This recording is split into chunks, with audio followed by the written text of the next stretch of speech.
I am Travis, 28 years old, and until last month I thought I had finally achieved independence by renting an apartment from my parents at fair market value. That illusion shattered when my doorbell rang at 7 a.m. on a Saturday. There stood my sister Megan, surrounded by suitcases, announcing, "I will live here now." Little did I know this unexpected visit would force me to stand up to my family in ways I never imagined. Before I tell you how I stood up to my family for the first time in my life, let me know where you are watching from, and hit that subscribe button if you have ever had to deal with entitled family members. My relationship with my parents, Robert and Karen, has always been complicated. They loved me, no doubt, but their love came wrapped in layers of overprotectiveness that nearly suffocated me growing up. Every decision I made was scrutinized, from the friends I chose to the clothes I wore. College applications. They had opinions about every school. My first job interview. They wanted to come with me. It took years of gentle pushing back to carve out even a small space of independence. When I graduated college 6 years ago with my degree in graphic design, I was determined to move out and prove I could stand on my own 2 feet. My parents reluctantly agreed, but insisted on helping me find an apartment. After weeks of searching, they made an unexpected proposal. They had recently purchased a rental property as an investment, a small 1-bedroom apartment in a decent neighborhood, and offered to rent it to me. At first I was hesitant. Would this just be another way for them to keep tabs on me? But the terms they offered seemed reasonable. I would pay fair market rent, we would have a legally binding lease agreement, and they promised to respect my privacy as they would any tenant. The apartment was closer to downtown, where most design agencies were located, and the rent was slightly below what similar units were going for. After careful consideration, I agreed. For the most part, they kept their word. Yes, they would occasionally drop by with home-cooked meals or call a bit too frequently to check if the heating was working properly during winter, but they did respect the formal landlord-tenant relationship we had established. I paid my rent on time, they handled repairs promptly, and our arrangement worked. Over the next few years, I built my career as a graphic designer. Starting at a small agency where I learned the ropes, I eventually moved to a mid-sized marketing firm, where I now lead design projects for several major clients. My income grew steadily, and with it, my sense of stability and pride in what I had accomplished. During this same period, my younger sister Megan took a very different path. 2 years my junior, Megan had always been the free spirit of the family. While I was cautious and methodical, she was impulsive and spontaneous. These qualities made her fun to be around, but less reliable when it came to financial decisions. After dropping out of college in her junior year, Megan bounced between jobs in retail, hospitality, and administrative work, never staying anywhere longer than 6 months. She lived paycheck to paycheck, frequently running short before month end and turning to our parents for help. They always came through, explaining away her behavior as finding herself and exploring options. I watched this cycle repeat for years, occasionally voicing my concerns that they were enabling her, only to be told I did not understand her creative spirit. I tried to help Megan in my own way. When she needed money for rent once, I loaned it to her with a clear repayment plan rather than just giving it. She made 2 small payments before forgetting about the rest. When she complained about not finding good jobs, I helped her update her resume and sent her leads from my professional network. She rarely followed up on them. Eventually, I stepped back, realizing that my efforts were not making a difference if she was not ready to change. A month before the incident that would change everything, I heard from our parents that Megan had lost her job at a local coffee shop. Apparently, she had too many unexcused absences after staying out late with friends. 2 weeks later, they mentioned she was having trouble with her landlord over late rent payments. I expressed concern but was assured they were helping her figure things out. I assumed that meant more financial assistance, not what was coming next.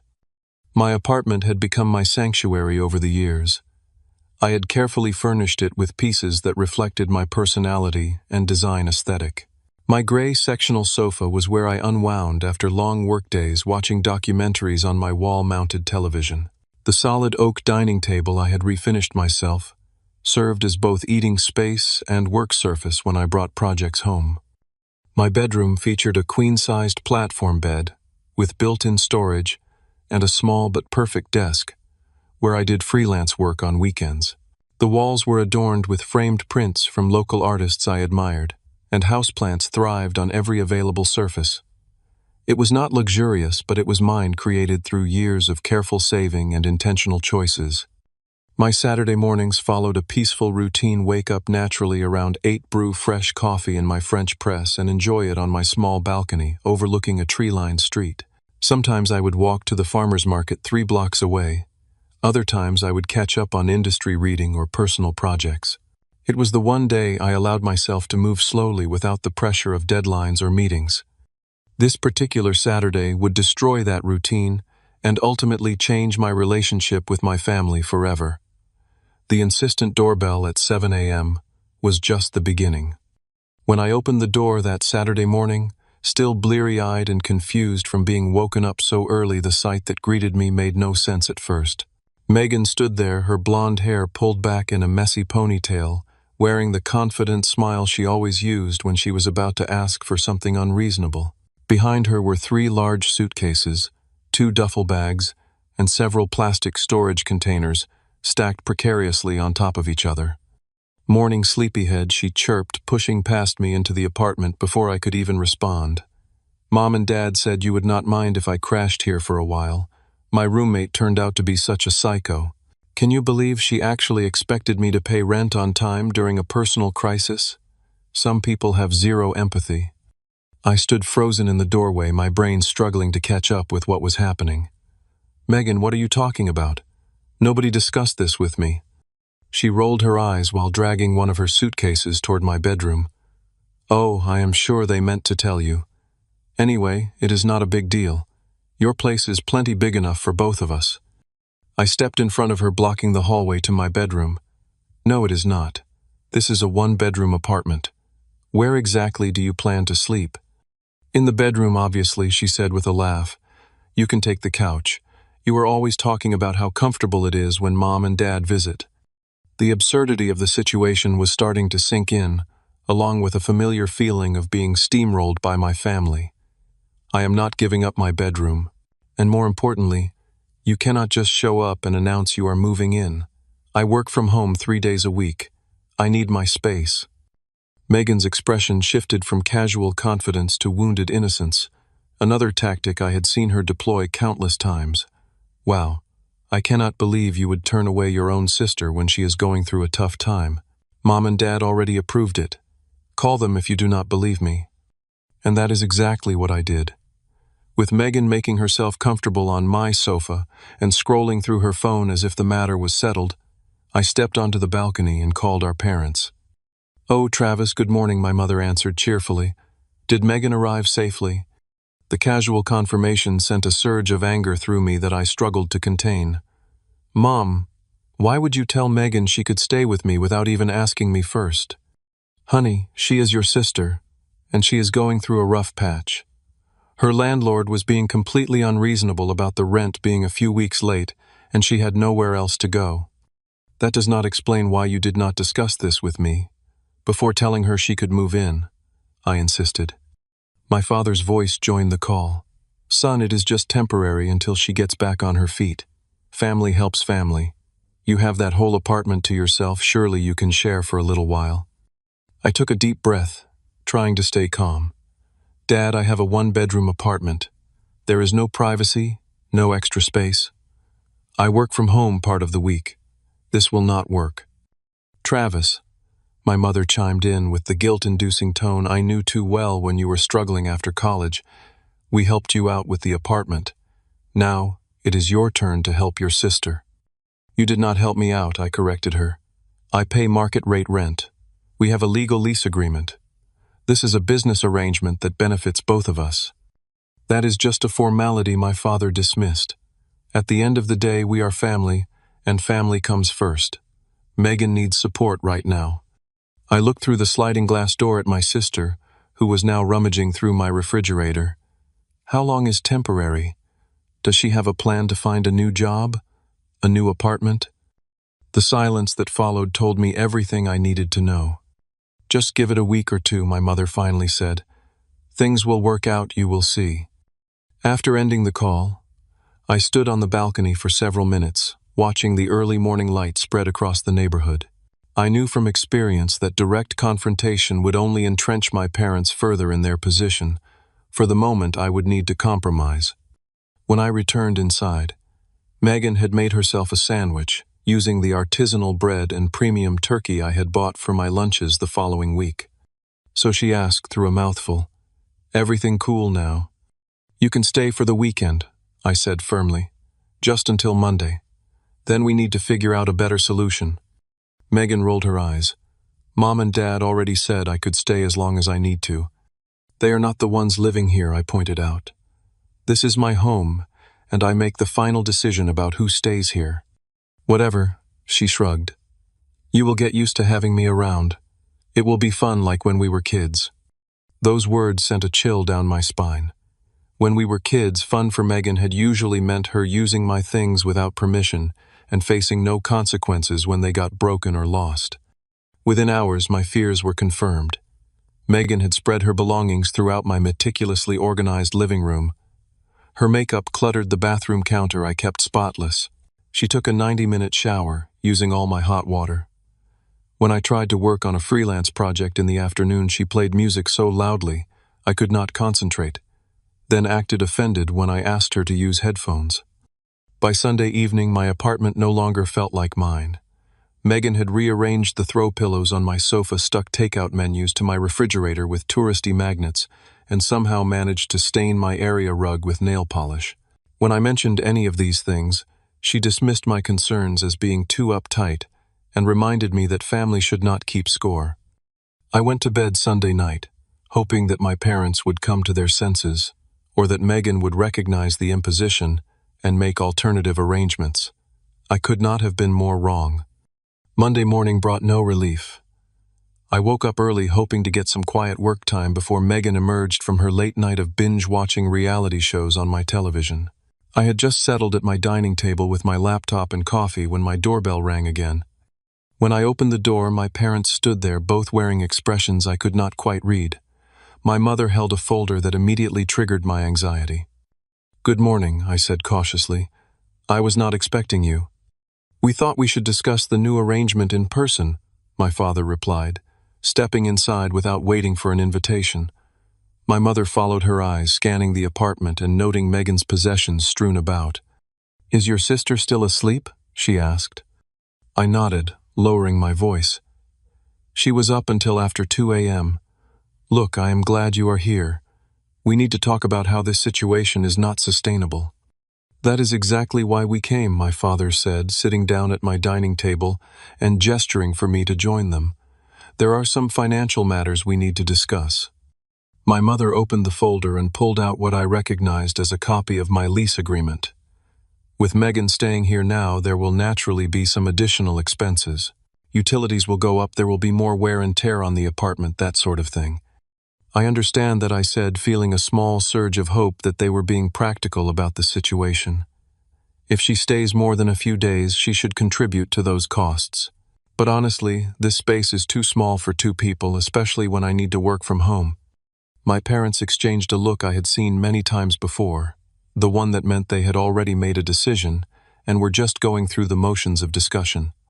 "Actually," my father said, clearing his throat, "we have decided that the fairest approach would be to adjust your rent to reflect the changed circumstances." "Adjust it how?" I asked, though I already suspected the answer. My mother slid a paper across the table. It was an amended lease agreement with a new rent amount that was exactly double what I had been paying.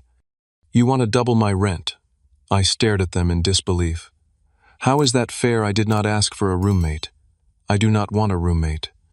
"We need to cover our expenses for Megan," my father explained as if it was the most reasonable thing in the world. "She is not in a position to pay rent right now, but the costs of supporting her need to come from somewhere." I felt my face growing hot.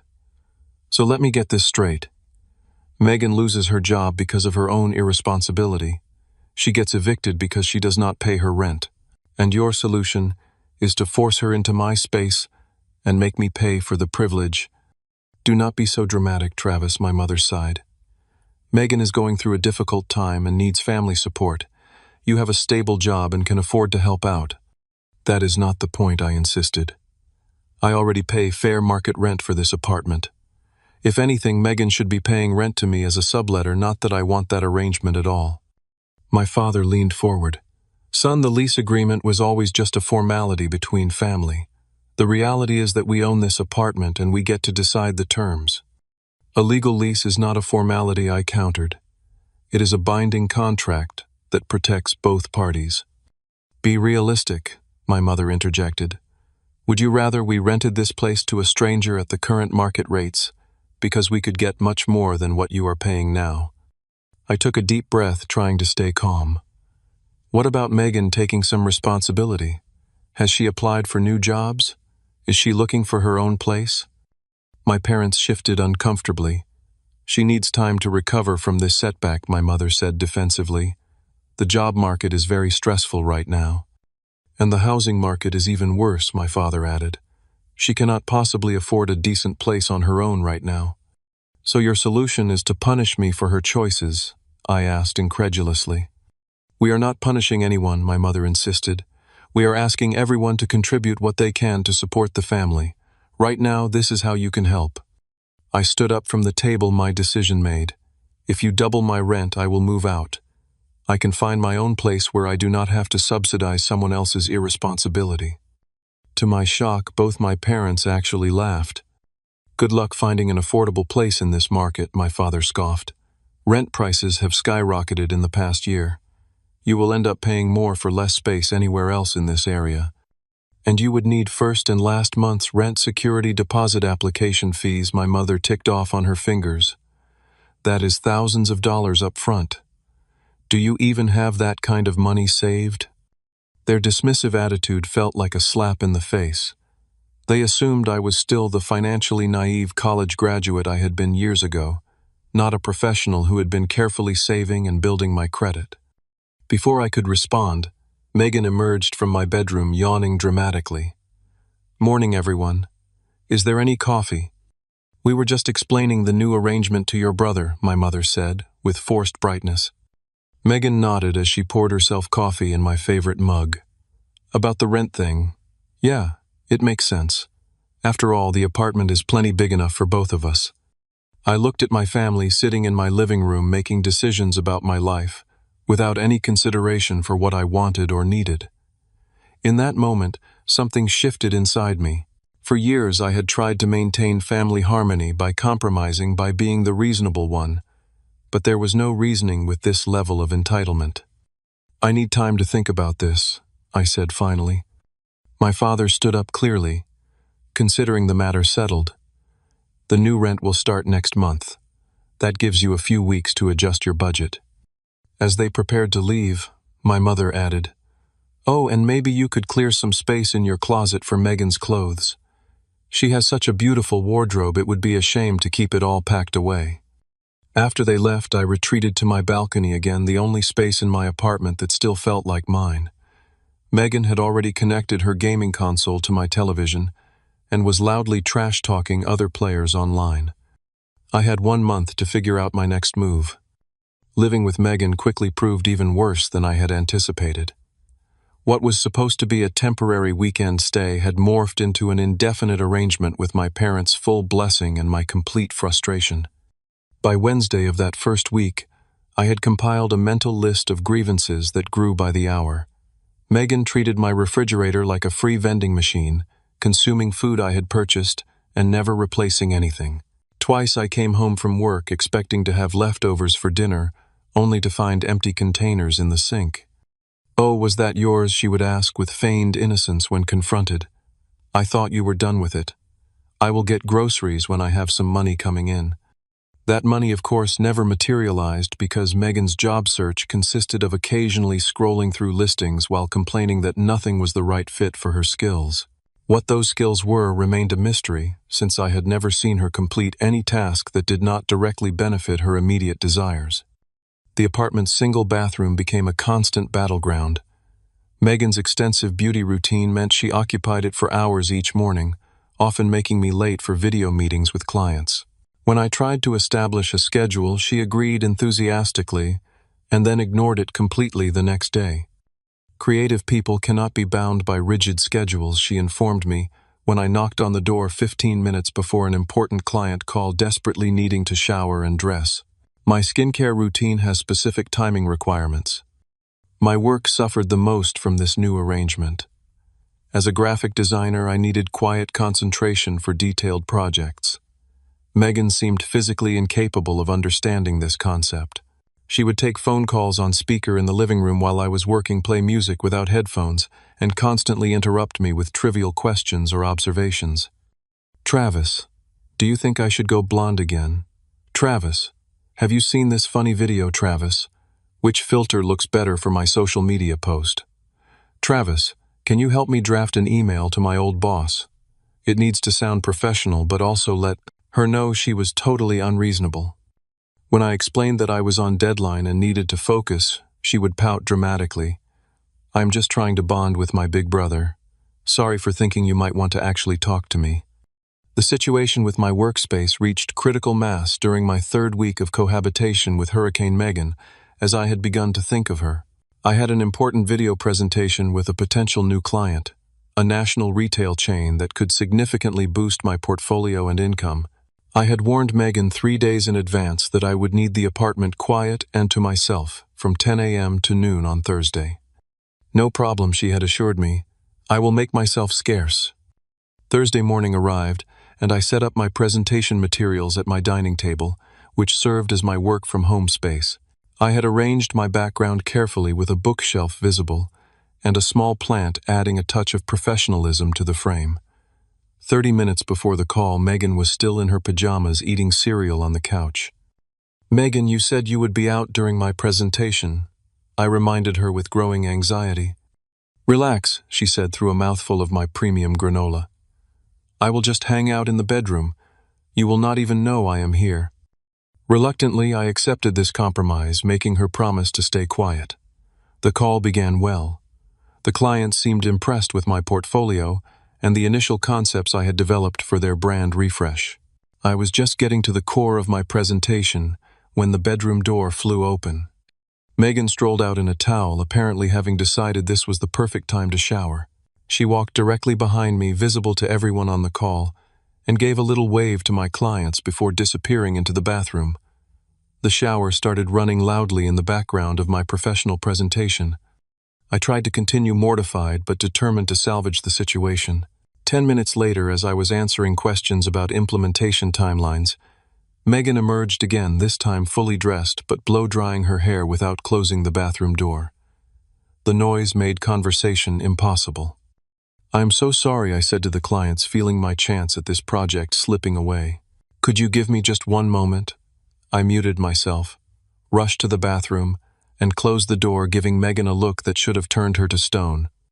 When the call mercifully ended, I knew from the client's polite but distant goodbyes that I had lost the opportunity. The damage to my professional reputation was done. What is wrong with you? I demanded when Megan finally emerged. You knew how important that was to me. She shrugged, completely unconcerned. It is not like I interrupted on purpose.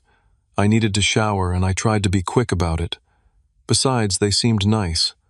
I bet they will still hire you. That night I received an email thanking me for my time but informing me they had decided to go with another designer. The lost income from that contract would have covered 3 months of my current rent.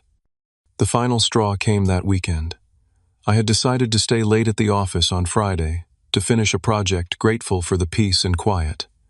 When I returned home around 9 p.m., music was blaring from my apartment, audible even from the building's entrance. As I approached my door, I could hear multiple voices and laughter. Inside, I found a full-blown party in progress. At least 15 people were crammed into my small living room. Someone had moved my dining table to make a space for dancing. Drinks balanced precariously on my bookshelves, and the air was thick with cigarette smoke despite my building's strict no-smoking policy. Megan spotted me from across the room and bounded over clearly several drinks into her evening. Travis, you are finally home, everyone. This is my super serious brother whose apartment we are enjoying. A few people raised their glasses in my direction before returning to their conversations. What is going on here? I asked, struggling to keep my voice level. Just a little get-together. Megan slurred slightly.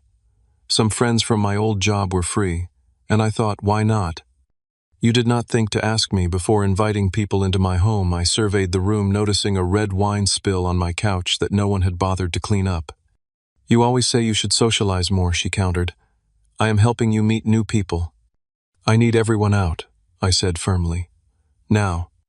Do not be such a buzzkill, Megan pouted. It is barely 11. The night is young.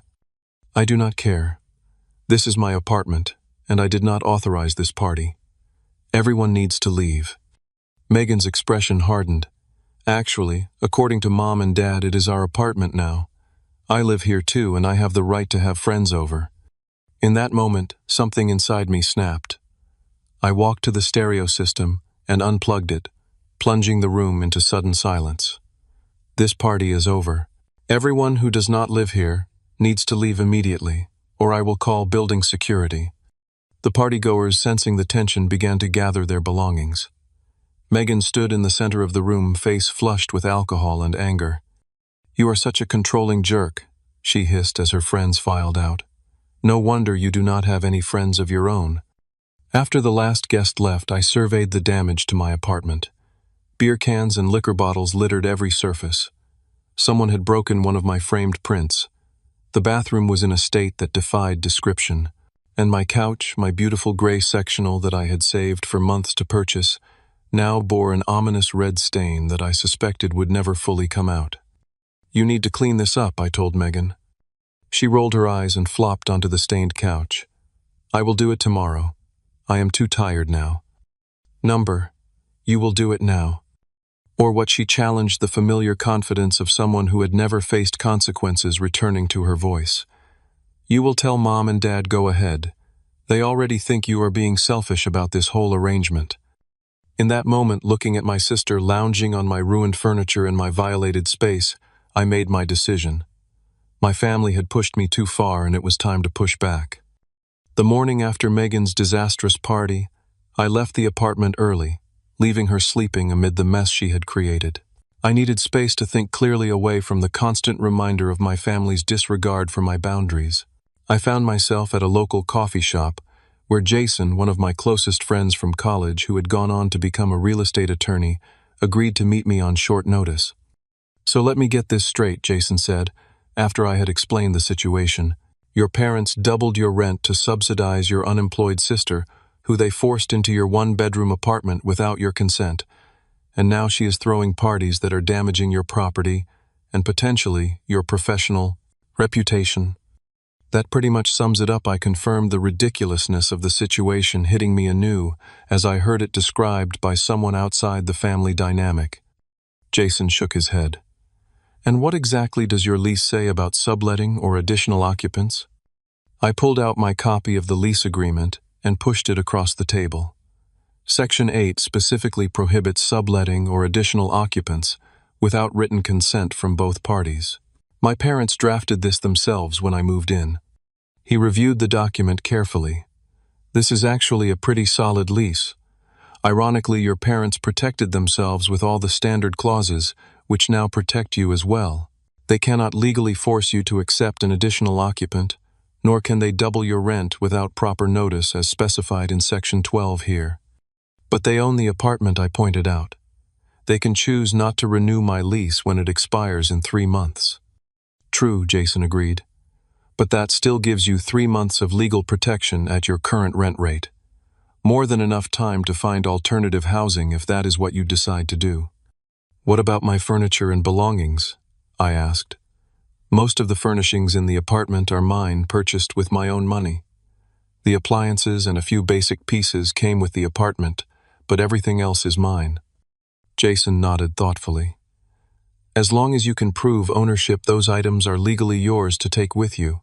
I would recommend documenting everything with photographs and receipts if you have them. For the next hour, Jason outlined my options and helped me understand my legal standing. By the time we parted ways, I had a clear plan forming in my mind. The following week was devoted to careful preparation. During the day, I performed my job as usual and pretended to accept the new living arrangement. At night, after Megan had gone to sleep or out with friends, I began my methodical preparations.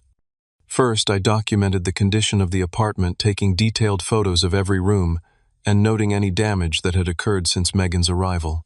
I created a comprehensive inventory of my possessions, complete with photographs and, where possible, receipts or credit card statements proving purchase. Next, I researched rental options in the area. Despite my parents' claims about the impossible housing market, I discovered several viable options within my budget. One in particular caught my attention: a modern one-bedroom in a newly renovated building, slightly farther from downtown but offering better amenities than my current place. The rent was only marginally higher than what I currently paid, and significantly less than the doubled amount my parents were demanding. By the end of the week, I had submitted an application, passed the background check, and signed a lease on the new apartment, using some of my carefully saved emergency fund to cover the security deposit and first month's rent. The final piece of my plan required the most precise timing. I waited for a day when I knew my entire family would be occupied. My parents had mentioned attending a day-long charity event, and Megan had been invited to a former co-worker's birthday celebration that would keep her out from midday until late evening. I requested a personal day from work, citing a minor medical procedure that would require recovery time. The morning of my chosen day, I confirmed that my family had left for their respective engagements. Then I put my plan into action.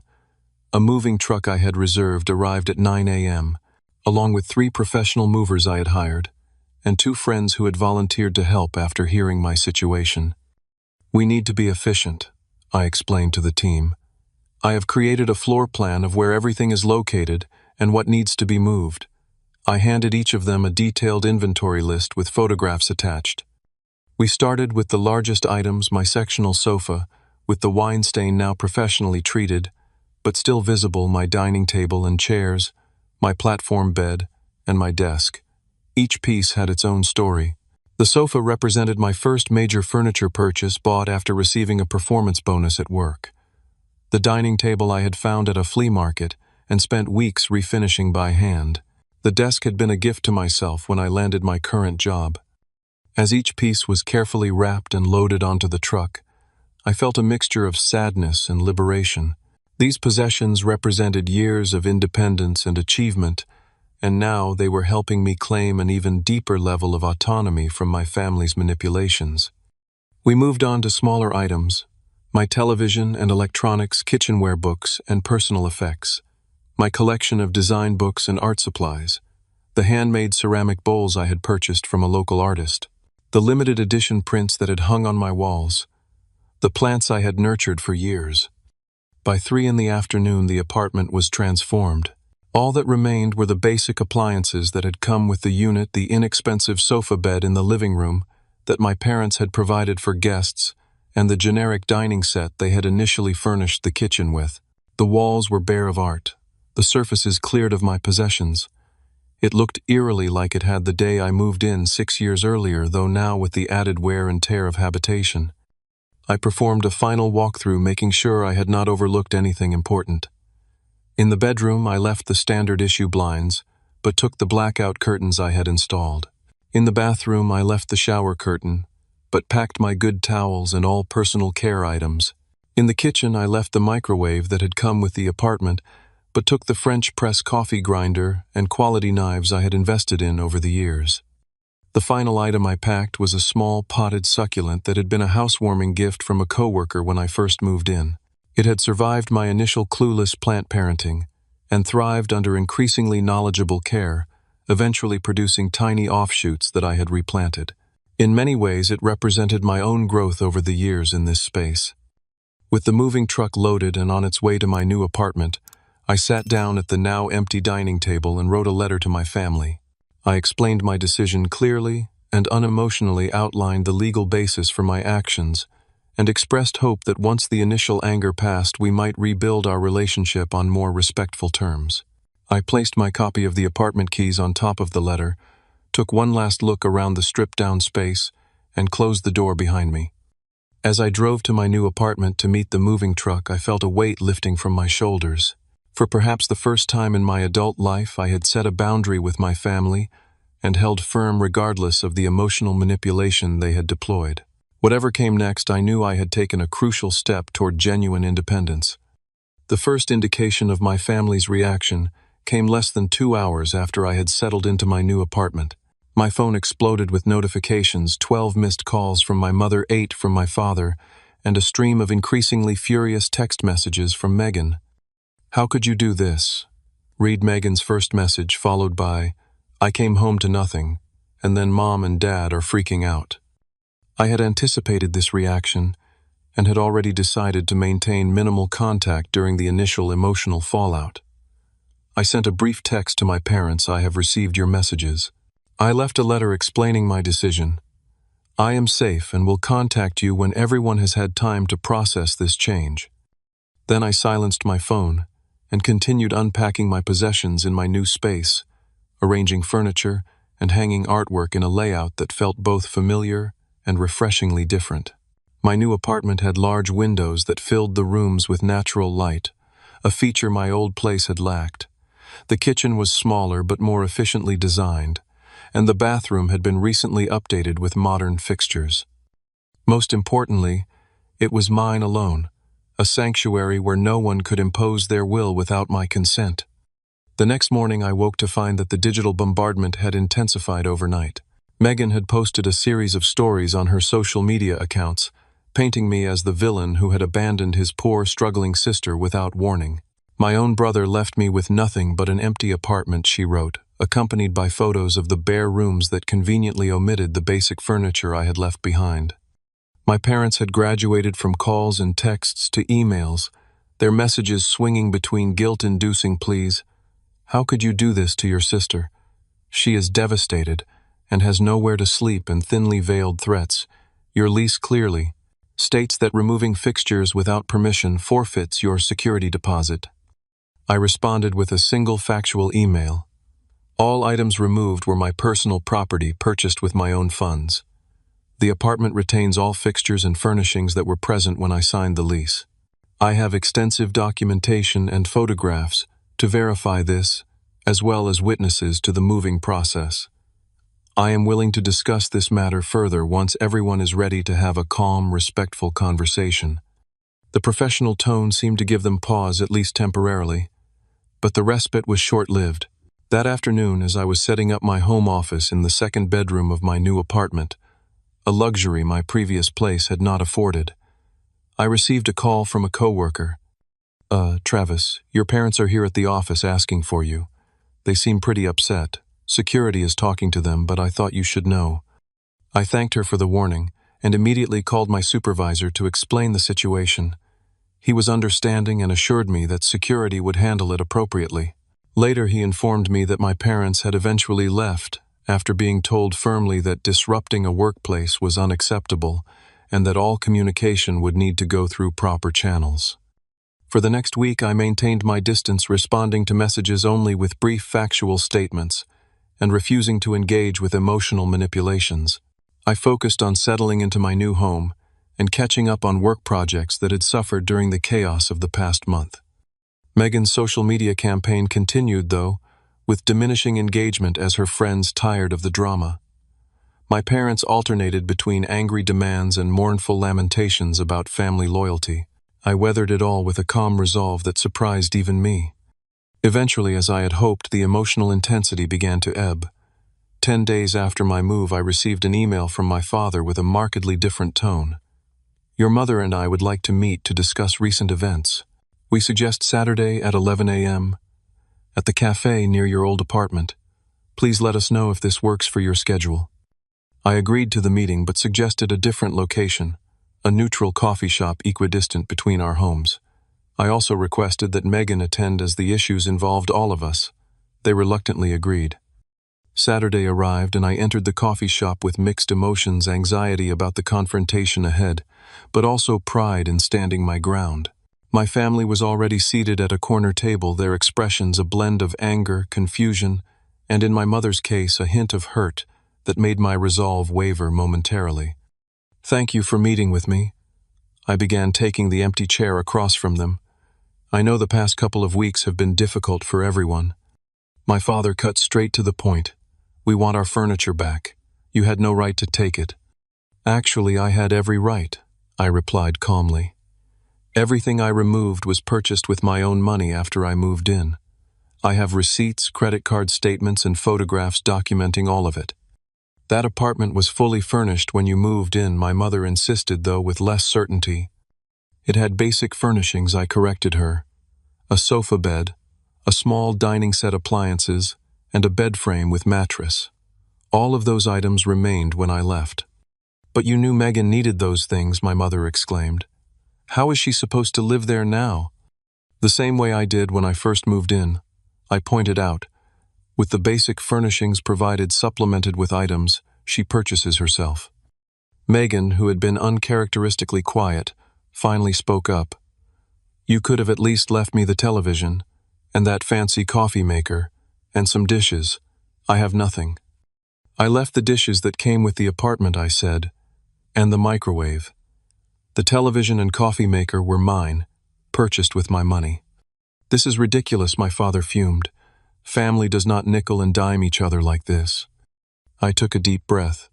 I agree that families should not nickel and dime each other, which is why I was surprised when you doubled my rent to subsidize Megan's living expenses, rather than encouraging her to find employment and contribute herself. We were trying to help her through a difficult time, my mother defended. By making it my financial responsibility, without even discussing it with me first. My father leaned forward. Look, maybe we should have handled it differently, but what you did was completely disproportionate. You left your sister with nothing. I left her with exactly what the apartment contained when I moved in, I repeated. And I left after my boundaries were repeatedly violated, my professional reputation was damaged, and my property was disrespected. My mother's expression softened slightly. We never meant for things to go that far. We just thought you two could help each other out. I was never asked if I wanted that arrangement, I pointed out. I was told it was happening, and when I objected, my concerns were dismissed. So you decided to punish everyone by sneaking out like a thief in the night, my father countered. I pulled out my phone and set it on the table. Actually, I have something you should hear.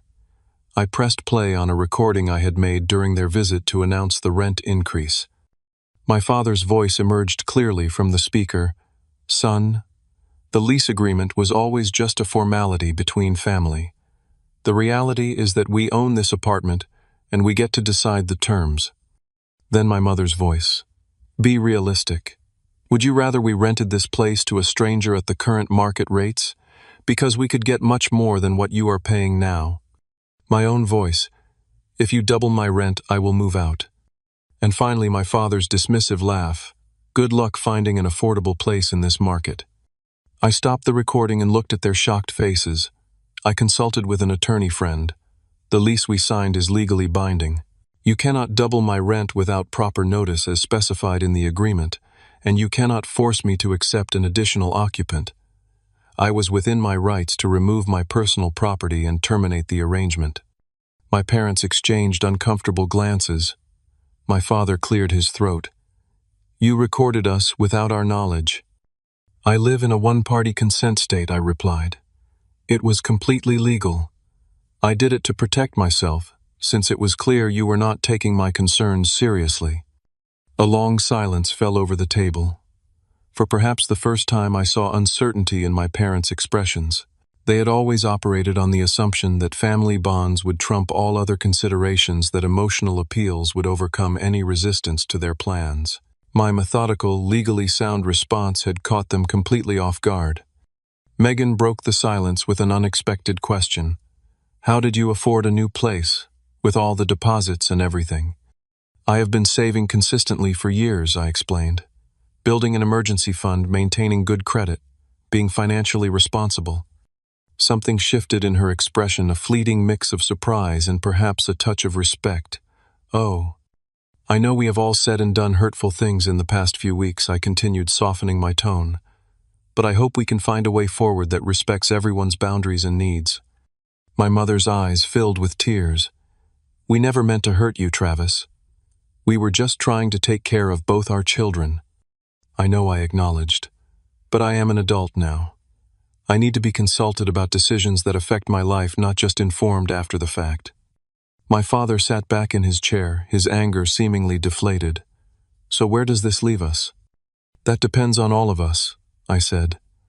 I am willing to work on rebuilding our relationship, but some things need to change. We need to communicate better, respect each other's boundaries, treat each other as adults. The conversation that followed was not easy. Old patterns do not dissolve in a single discussion. But for perhaps the first time my family was listening to me, really listening without immediately dismissing my perspective. It was a small step, but a significant one. As we prepared to leave, Megan surprised me again. Your new place. Is it nice? It is, I told her. Different, but nice in its own way. She nodded thoughtfully. Maybe I should start looking for a job again. A real one, I mean. It was not an apology, not exactly. But coming from Megan, it felt like the beginning of something new. 6 months after my abrupt departure from the family apartment, I sat on the balcony of my new home watching the sunset paint the sky in shades of orange and pink. The potted succulent that had accompanied me from my old place had thrived in its new environment, sprouting new growth that seemed to mirror my own personal development. The transition had not been easy. For the first month after our coffee shop, confrontation, communication with my family had been minimal and strained. My parents, still processing their shock at my decisive action, maintained a cool distance. Megan, surprisingly, was the first to reach out in a meaningful way. I got a job, her text message read, 3 weeks after our meeting. Assistant manager at a boutique downtown. The pay is not amazing, but it is a start. I congratulated her sincerely, and we began a cautious exchange of messages that gradually increased in frequency and warmth. She asked for advice on building a budget, something I had never expected from my impulsive sister. I shared the financial management templates I had developed for myself over the years, carefully adjusted to her income level and goals. My parents took longer to come around. The turning point came when my father called me one evening, his voice uncharacteristically hesitant. "Your mother and I have been talking," he began, "about what happened, about how we handled things with you and Megan." I waited, giving him space to continue at his own pace. "We may have. Well, we treated you differently, expected more from you because you seemed more capable. It was not fair, and we see that now." It was not exactly an apology, but from my proud father, it was a significant acknowledgement. "Thank you for saying that," I replied. "It means a lot to hear you recognize it."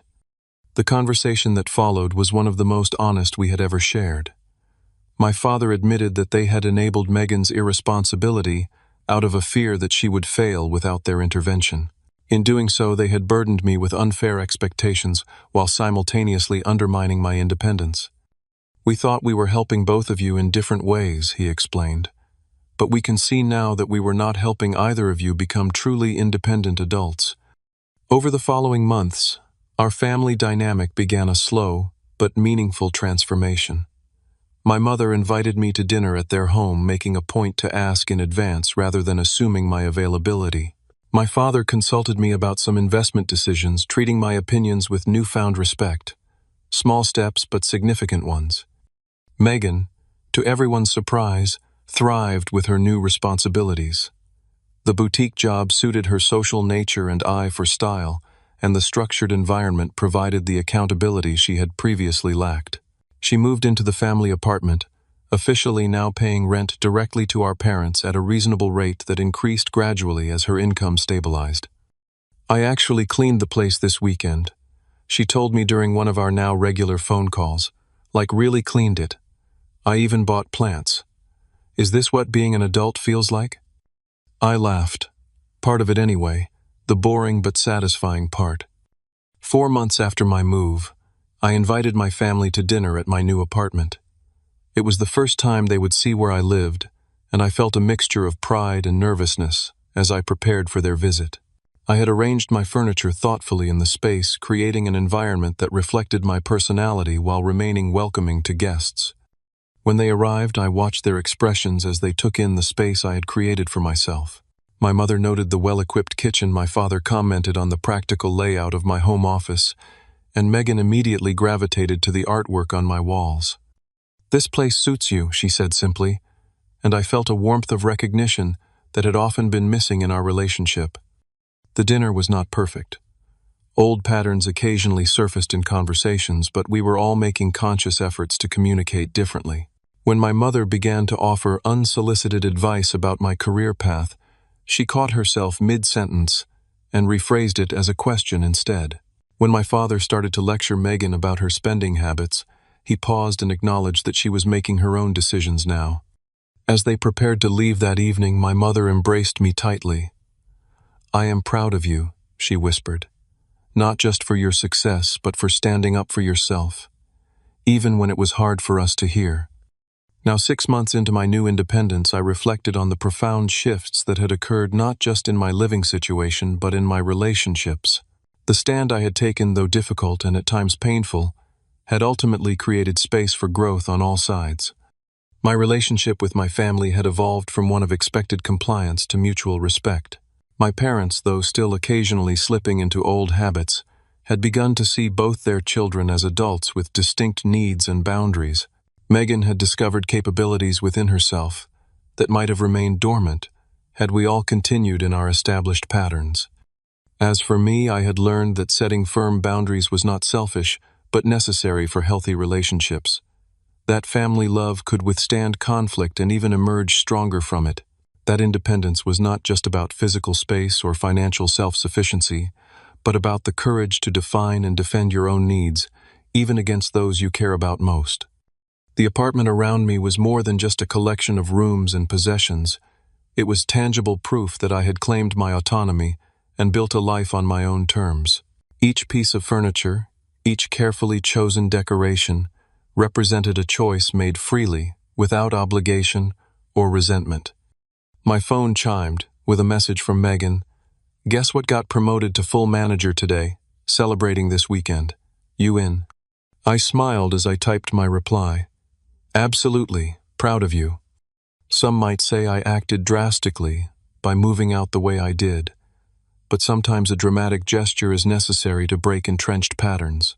By refusing to accept the unfair arrangement my family had tried to impose, I had not only secured my own independence, but had inadvertently created an opportunity for all of us to grow. The journey had not been easy, and there would undoubtedly be challenges ahead.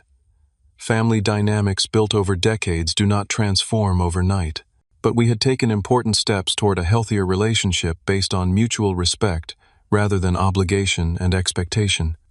As the last light of day faded from the sky, I felt a deep sense of peace. The furniture around me, the walls that held my chosen possessions, the space that was unquestionably mine, all served as reminders of a simple but powerful truth. Sometimes standing up for yourself is the greatest gift you can give to everyone involved. Have you ever had to set a difficult boundary with family? How did you handle it? And did it change your relationship in the long run? Let me know in the comments below. If this story resonated with you, please hit the like button and subscribe to hear more stories about navigating complicated family dynamics. Share this with someone who might need encouragement to stand up for themselves. Thank you for listening, and remember, sometimes the most loving thing you can do for yourself and others is to draw a clear line when necessary.